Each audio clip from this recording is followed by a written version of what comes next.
우리 주변에서 쉽게 접할 수 있는 것 중 하나가 바로 인공 눈물이죠. 특히 요즘처럼 스마트폰이나 컴퓨터를 많이 사용하는 시대에는 눈의 건강을 지키기 위해 필수적으로 사용되곤 해요.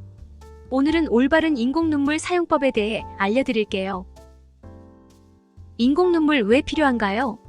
우리 눈은 항상 촉촉한 상태를 유지해야 합니다. 하지만 다양한 요인으로 인해 눈이 건조해질 수 있습니다. 이때 인공 눈물을 사용하여 눈을 촉촉하게 유지할 수 있습니다. 인공 눈물은 기본적으로 눈물과 유사한 성분으로 만들어진 안약 형태의 제품입니다. 눈에 수분을 공급하고 눈 표면을 보호하며 염증을 예방하는 데 도움을 줍니다.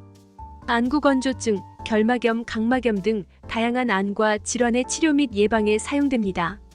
하지만 종류가 다양하므로 자신의 눈 상태와 증상에 맞는 제품을 선택해야 합니다.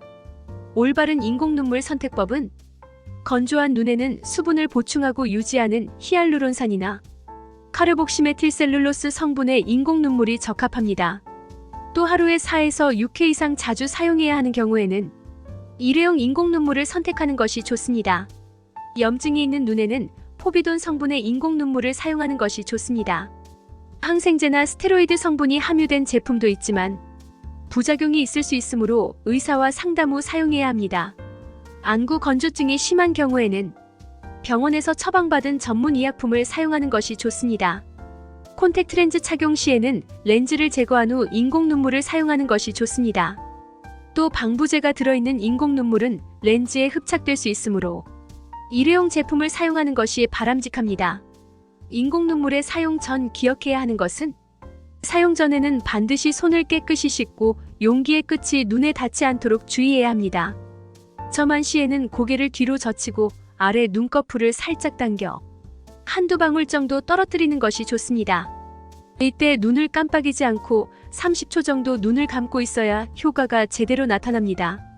방부제가 들어있는 인공 눈물을 장기간 사용할 경우에는 부작용이 있을 수 있으니 정해진 용법과 용량을 지켜야 하며 6개월 이상 사용하지 않는 것이 좋습니다.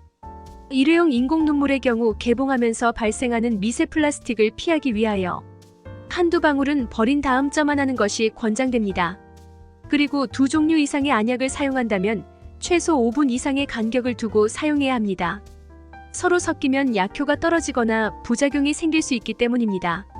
인공 눈물 제대로 된 보관 방법. 대부분의 인공 눈물은 자외선에 노출되면 변질될 수 있으므로 직사광선이 닿지 않는 곳에 보관해야 합니다. 높은 온도와 습도도 인공 눈물의 변질을 유발할 수 있습니다. 일반적으로 실내 온도는 20도 이하, 습도는 60% 이하가 적당합니다. 일회용 인공 눈물은 개봉 후 12시간 이내에 사용해야 하며 다회용 인공 눈물은 개봉 후 한 달 이내에 사용하는 것이 좋습니다. 인공 눈물을 다른 용기에 옮겨 담는 것도 금지. 이렇게 하면 세균이나 곰팡이 등의 미생물이 번식할 수 있어 위험합니다. 오늘은 이렇게 자주 사용하는 인공 눈물에 대해 알아보았습니다. 평소 인공 눈물을 자주 사용하는 분들은 오늘 알려드린 내용 참고하셔서 올바르게 쓰시기 바랍니다. 구독과 좋아요는 사랑입니다.